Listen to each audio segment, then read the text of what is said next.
Legit Side Hustles Online in the Philippines. Hi guys, today we're going to share with you how to make money online and some of the best legit side hustles online in the Philippines.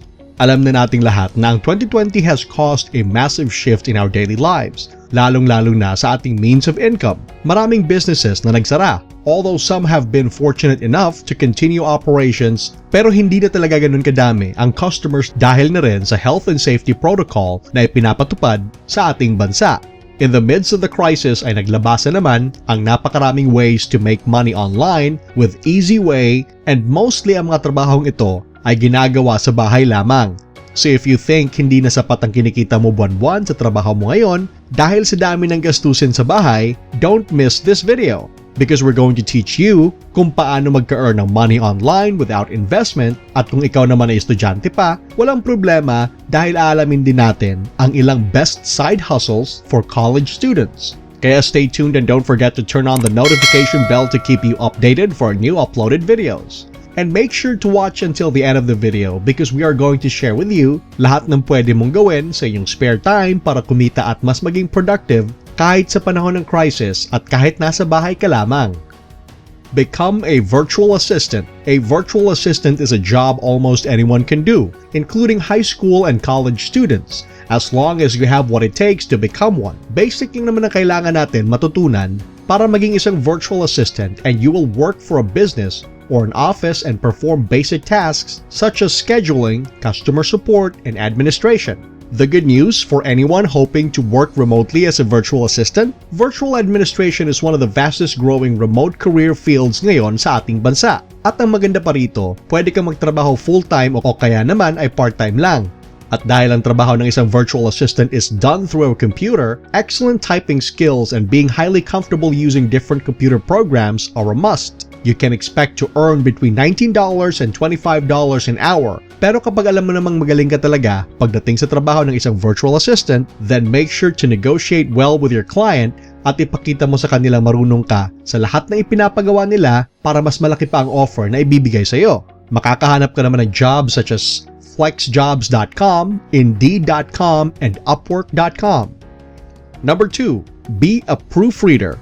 Kung confident ka sa grammar skills mo pero ayaw mo namang magsulat, well, this job is perfect for you. Ang gagawin mo lang bilang isang proofreader ay sisiguraduhin mo lamang na tama ang bawat detail, spelling, punctuation, and grammar ng isang written document, articles, and books bago sila i-publish. Most likely ang trabaho mo ay parang quality control. Bago pa mapupunta ang isang dokumento, kung sino man ang dapat makatanggap nito ay dadaan muna sa iyo para i-check kung okay na ba ang lahat. Pagdating naman sa sweldo ay medyo malaki din ang matatanggap mo. At ang maganda pa dito ay pwede kang magtrabaho kahit saan mo gusto. Basta siguraduhin mo lang na meron kang stable internet connection and a laptop. Pwede kang maghanap ng trabaho bilang isang proofreader sa journalismjobs.com and mediabistro.com. Bago tayo magpatuloy, please like this video and subscribe sa aming channel for more contents like this in the future. And just a reminder, sa ating lahat na nasa trabahong ito, you will be needing a laptop and a stable internet connection. Now let's go to number 3. Number 3, be an English teacher online. Napakaraming websites na ngayon ang naghahanap ng isang English teacher dahil na rin sa hindi na pwedeng face-to-face ang pagtuturo ngayon sa mga estudyante. Isa sa legit na website na aming nahanap ay ang cambly.com. Ang kailangan mo lang gawin ay mag-register sa website nila at ilagay mo ang oras kung kailan ka available at pwedeng magturo, nang sa ganon ay makapasok ang mga estudyanteng pwede rin sa time schedule mo. Kaya naman kung confident ka sa pagsasalita ng English, huwag mo nang patagalin pa at mag-apply ka na dahil ang sweldo ay medyo may kalakihan din. Kikita ka ng $10 to $12 per hour at ang tanging puhunan mo lamang ay ang iyong English speaking skills. Kung ikaw na may naghahanap ng full-time job bilang isang teacher, dahil yun talaga ang profession mo, then try to visit jobstreet.com dahil marami ding naghahanap ng full-time teachers na pwedeng magturo online dito sa ating bansa.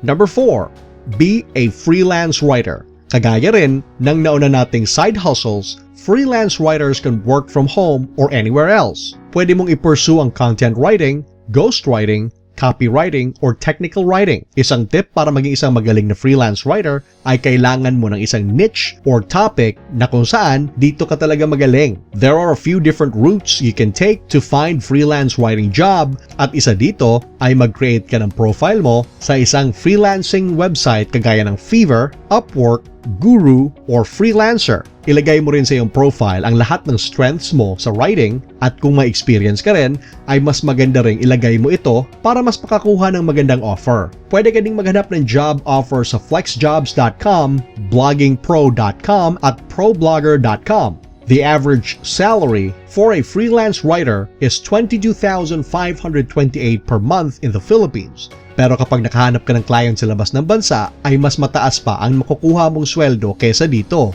Kaya naman kung mahilig ka sa pagsusulat, ay mas maiging mag-apply na at magtrabaho para dagdag income naman at makatulong na rin sa gastusin sa bahay. Number 5. Become a transcriber. Kagaya pa rin ng nauna nating mga trabaho. Transcribing audio or video files is a work-from-home job. Ang kaibahan lang ng isang transcriber ay nagdedepende ang sweldo mo sa kung gaano ka kabilis mag-type at kung sino yung client mo. Gayunpaman, your earning potential will increase over time. Marami ng websites ngayon na pwede mong ma-applyan at isa na rito ang scribey.com. Dito ay kailangan mong may pasa ang isang online test bago ka matanggap. Scribey recruiters claim you can earn between $5 and $25 an hour. However, gaya ng sinabi namin kanina, ang sweldo mo ay nagdedepende sa kung gaano ka kabilis mag-type. Ang average na makukuha mo kung hindi ka gaanong mabilis mag-type ay $3 per hour at hindi na masama yon dahil malaki na nga yun kung tutuusin. Kung ang dollar ngayon sa Pilipinas ay 45 pesos, edi nasa 135 pesos per hour ang makukuha mo. At kapag nagtatrabaho ka naman ng 8 hours per day, ay nasa 1,080 pesos per day ang sweldo mo. Isa pang website na pwede mong applyan ay ang transcribeme.com, which claims to have the industry's best rates, between $15 and $22 an hour kung mabilis ka mag-type. Marami pang websites ngayon na pwede mong applyan. The basis to get in is you'll be tested on your typing skills and grammar, and then you'll have to pass a transcription test. Ganun lang kasimple, kaya naman, go na and make money online today. Number 6. Be a social media manager. Kung nauubos ang oras mo, kakascroll sa social media at wala ka namang makukuhang pera o wala kang kinikita kahit piso sa kakascroll mo, then you're actually not productive. And to be honest, nasasayang lang ang araw mo. Kaya naman pag-isipan mo ng mabuti ang trabahong ito. Ang trabaho ng isang social media manager ay tumutulong magpatakbo ng social media account ng isang kumpanyang hindi active sa business nila online dahil na rin sa napakaraming ginagawa. Many businesses have created social media accounts but find it too overwhelming to maintain an active presence kung kaya't hindi nila nakikita ang potential clients online. Minsan din, may mga businesses na kung saan nahihirapang mag-reply ng mabilis sa mga clients nila online, which is often part of social media manager's job. Napakadali lang ng trabaho mo at medyo may kalakihan pa pagdating sa sweldo. Aabot ng $15 and $40 per hour. At least ngayon, may kinikita ka na kung mahilig ka sa social media. Pwede kang mag-apply sa jobstreet.com.ph na kung saan maraming kumpanya ang naghahanap ng isang social media manager. Ang kailangan mo lang ay dapat marunong kang gumamit ng iba't ibang social media accounts, kagaya ng Facebook at Instagram. Kasama naman sa daily task mo bilang isang social media manager ay ang pag-research, paggawa ng iba't ibang content, scheduling, planning, customer engagement, customer service, at kung kailangan magpa-run ng ads ay parte din ito ng iyong trabaho. Huwag kang mag-alala dahil madali rin lang naman matutunan ang mga bagay na ito kung gugustuhin mo lang talaga. Number 7. Be a YouTuber. YouTube has been a great avenue for a lot of ordinary individuals to earn passive income in the past 10 years. So paano nga ba magkapera sa YouTube? Ano bang mga bagay na dapat gawin? Unang-una ay alamin mo muna kung ano ang YouTube content mo o topic. Select a topic that people can relate and learn from. Nang sa ganon ay mas dumami pa ang mga viewers mo dahil isa ito sa mga paraan para magka-income ka sa YouTube. Pangalawang dapat mong gawin ay mag-invest ka ng mga damit. Dalawa lang naman ang importante kapag nagsisimula pa lang. Magandang camera at isang magandang microphone na kung saan maganda ang quality ng video mo para mag-stay ang isang taong tumitingin sa video mo. Pangatlo, kailangan mong matutong mag-edit. Edit your videos in a way that is entertaining and easy to be understood by your audience. Dahil kapag hindi maganda ang pagka-edit mo, hindi rin magtatagal ang mga viewers mo. Hindi naman kailangan maganda talaga ng sobra kapag nagsisimula ka pa. Ang importante ay naiparating mo ng maayos kung ano ang gusto mong iparating sa iyong viewers. At ang huling bagay na dapat mong gawin kung gusto mong magsimulang bilang isang YouTuber ay kailangan mong maging consistent sa pag-upload ng videos mo. Just like vlogging, you need to show consistency on your content or videos. May kakilala kaming isang YouTuber na kumita na ngayon ng libo-libong pera dahil lamang sa mga advices na ito. Nagsimula lamang siya sa isang beatbox content, nag-invest ng mga gamit at naging consistent sa pag-upload hanggang sa marating niya ang 100,000 subscribers at mas dumadami pa ngayon. May mga videos na rin siya na umabot ng 1 million views dahil sa consistency ng pag-upload at dahil na rin, syempre, sa kagustuhang maging isang YouTuber. The average YouTubers make is about $18 per 1,000 ad views. You can earn more with extra revenue streams like affiliate marketing and merchandise at marami pang iba. That's it for today guys. Sana ay nakatulong kami sa inyo at nakabigay ng magandang ideas para makapagsimula na kayong maghanap ng side hustles para mas maging productive pa tayo at madagdagan pa ang budget natin lalo na ngayong panahon sa crisis.